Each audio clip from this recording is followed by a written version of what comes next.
Hi everyone, this is Ralph. I am the lawyer on a bike. I'm bringing you a very special episode this week. I'm out at my favorite ride, Ramshorn Grade, just outside of Volcano. I think it's also called Daffodil Hill, but I'm not sure. This week, our topic is California road legal motorcycle equipment. I've got a few cameras for you, bring you some different angles just for fun, but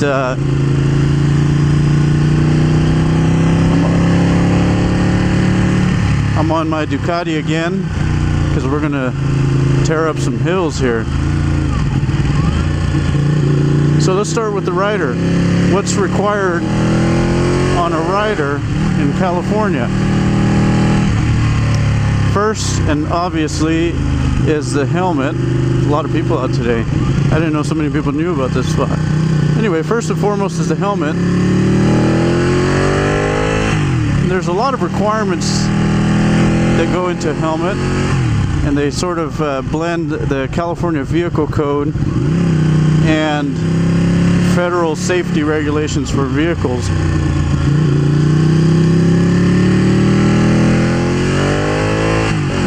The most obvious requirement that everybody knows about is that your motorcycle helmet be a DOT approved helmet.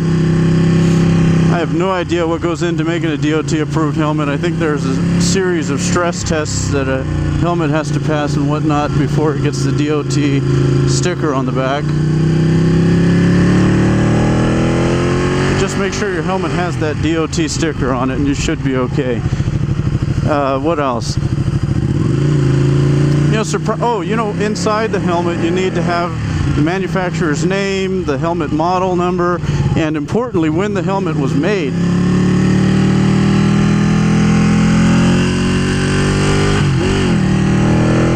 And in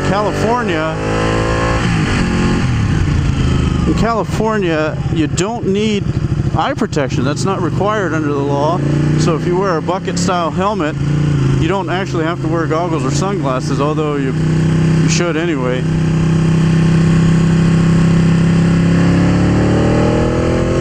So let's move on to the motorcycle.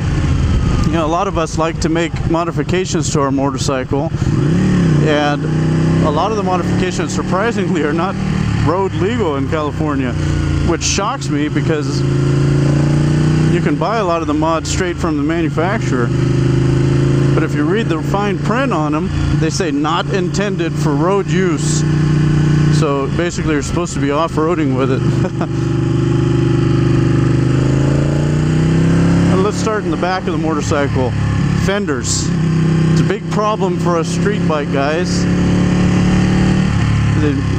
As you know, these motorcycles come with a pretty ugly rear fender attached. And that's actually required. The law states that a road motorcycle has to have a rear fender that is at least as wide as the rear tire. Now that's not too bad on thank you. That's not so bad on cruisers because the rear fender is part of the styling, you know. It's part of the look. But on these road bikes, the rear fender is ugly. Street bikes, I mean. So first thing we do is we go buy a fender eliminator kit so we can get rid of them. You do this at your own risk, I guess, because that is illegal. And if you're stopped for it, you'll get a fix-it ticket, and you have to put that rear fender on and get it signed off. So, yeah, that's number one. Like I said, on the cruisers, that's not a big deal, but on these street bikes, it is. Make this turn here, careful.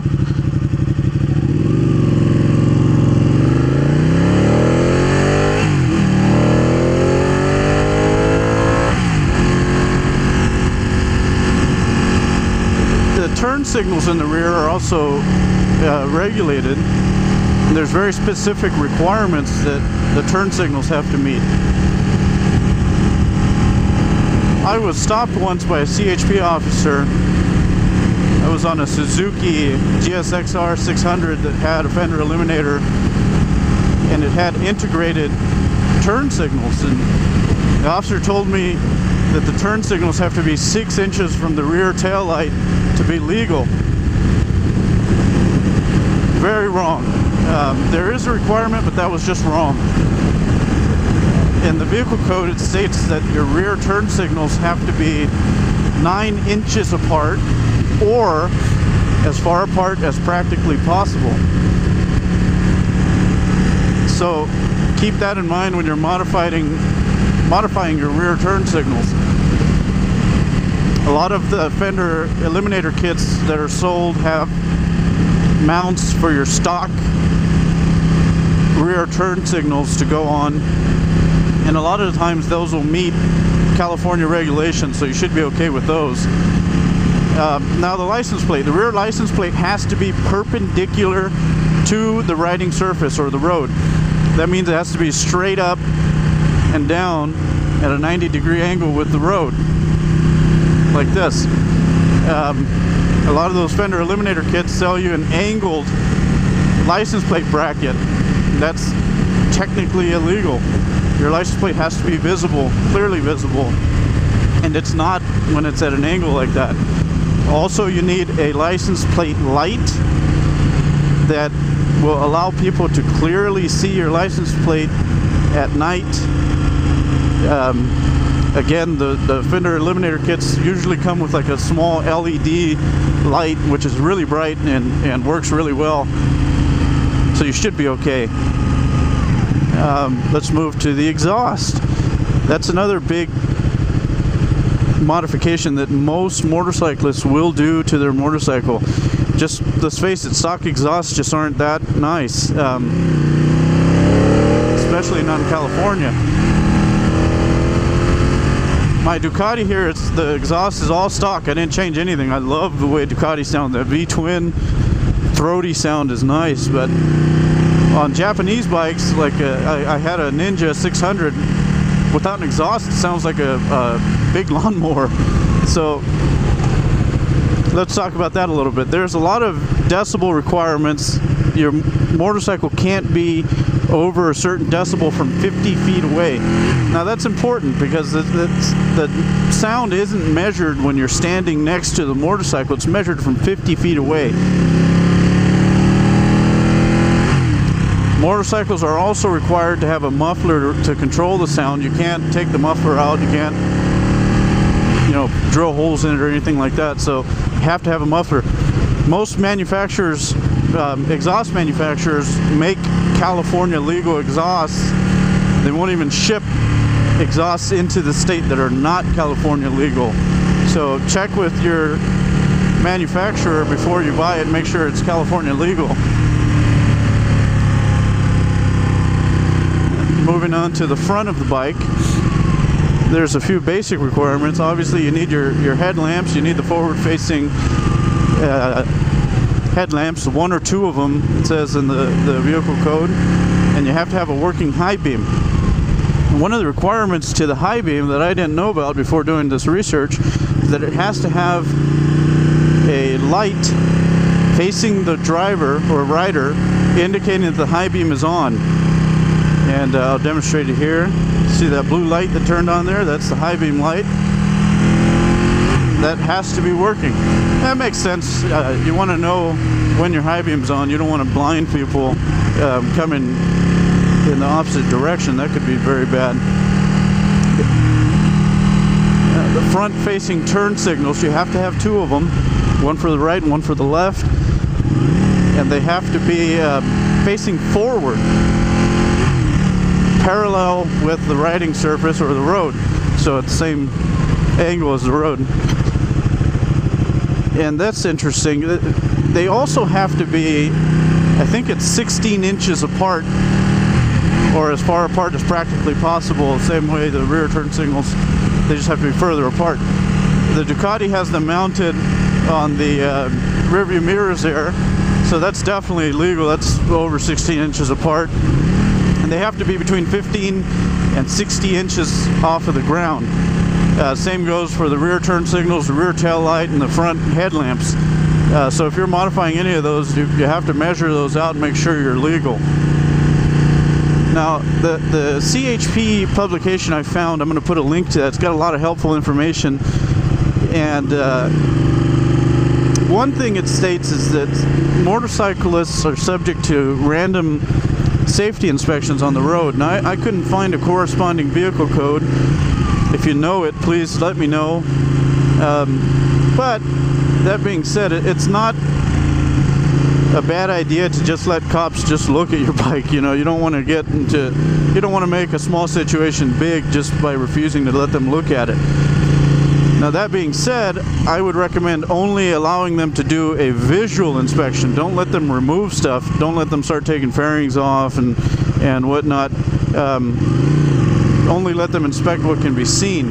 The other thing is, don't give police officers a reason to suspect that your motorcycle's too loud. As soon as you see a police officer pull in behind you, if it's safe, pull into neutral, pull over, and turn your bike off as soon as possible.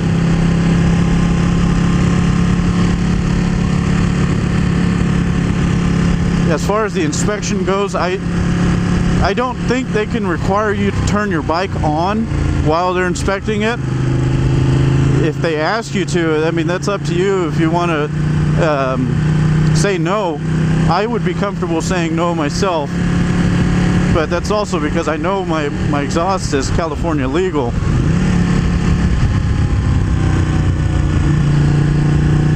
If you do get a ticket in California for your exhaust, that's a pain in the butt. You have to get a certified, they call them referees. They're technicians that can check the decibel level of your engine and exhaust. You have to get a certified referee to look at your bike and sign off on it. Then you have to go to the CHP office to check it over. Then you got to pay, I think it's $25 in most places in California nowadays, a fix-it ticket. And that is just a pain. If your exhaust is not legal, the referee won't sign off on it. You actually have to change your exhaust to you should just use a stock exhaust, but you have to change your exhaust to a California legal exhaust and then get it signed off and then pay your tickets. And that's just a pain in the butt. That is horrible.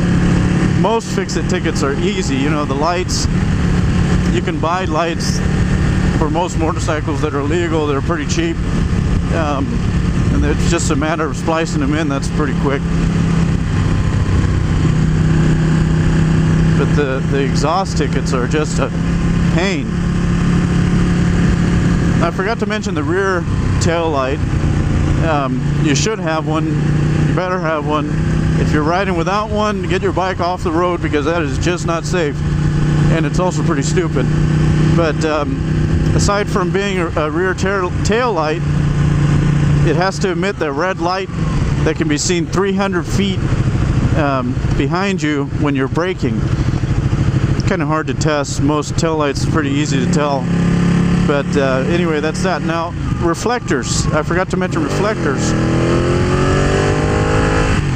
When you buy a stock motorcycle, they're just chock full of reflectors.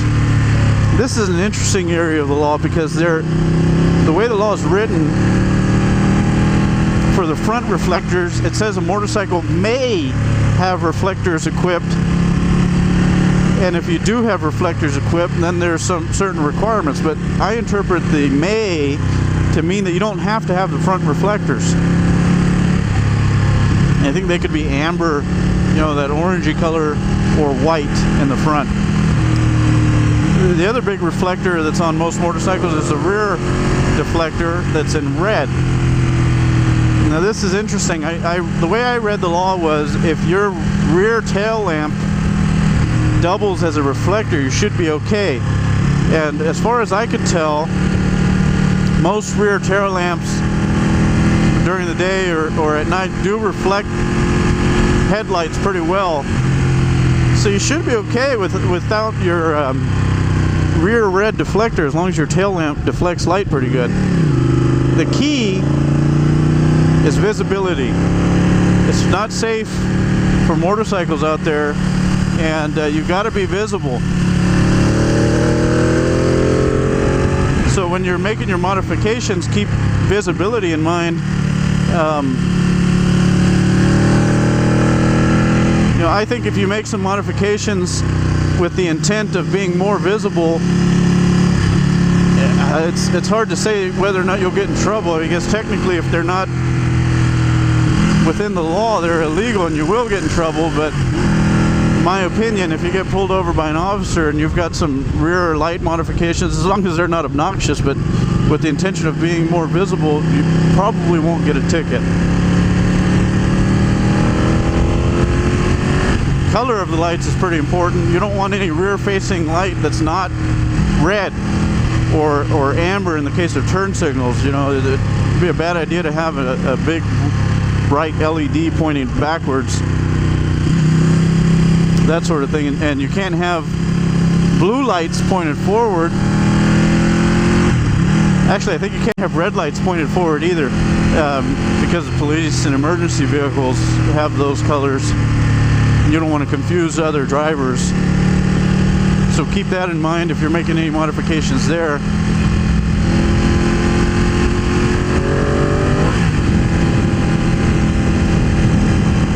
We're heading toward Sutter Creek right now. I just love this ride. I'm doing an abridged version. I'm doing it short, so that this video isn't an hour long. One of the problems with living out here in Stockton is there really aren't any good rides nearby. You have to ride an hour to get anywhere halfway decent. This ride is about 45 minutes from my house, and it's fun, but it's a shorter ride. The road is pretty good. Ramshorn grade was recently resurfaced, so you got to be careful. You know, always inspect your roads, know them before you ride them hard. A small dip or something can knock you off the bike. And I don't like these blind turns at all, but for the most part the ride's fun. Anyway, I'm going to put us on a brief pause as we ride through Sutter Creek.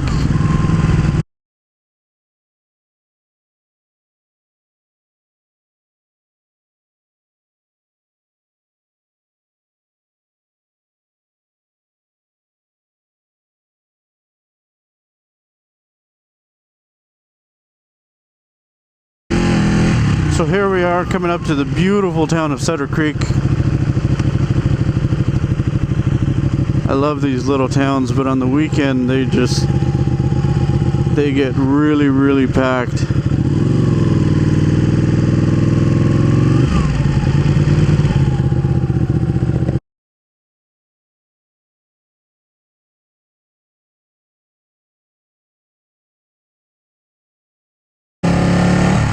That's it. Remember, if you get a ticket, a fix-it ticket for equipment on your motorcycle, your cheapest route would be to fix it, get it signed off, and then pay the ticket.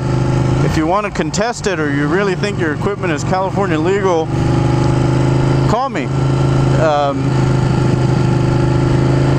I'll give you a consultation over the phone, or we can do something by email if you're not in the Stockton area. The other thing is, I know a lot of CHP officers are believe it or not, very friendly, and they will help you. You can go down to your local CHP office,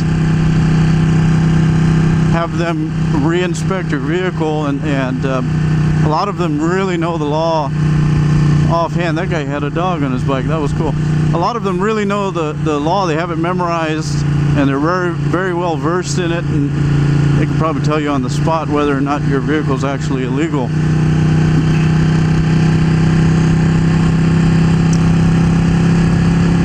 That's it. Until next week, everybody. Remember, I'm Ralph. I am the lawyer on a bike.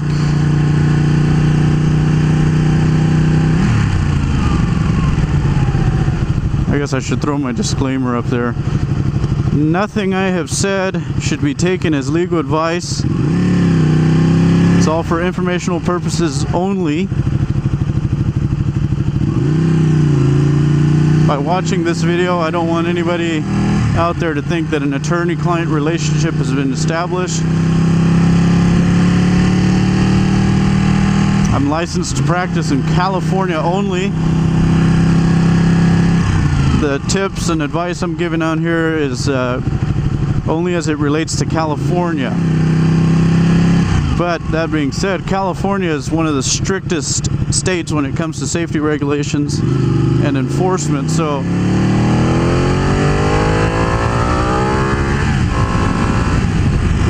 if you've got a California legal bike, you've probably got a 50-state legal bike. Until next week, see you later.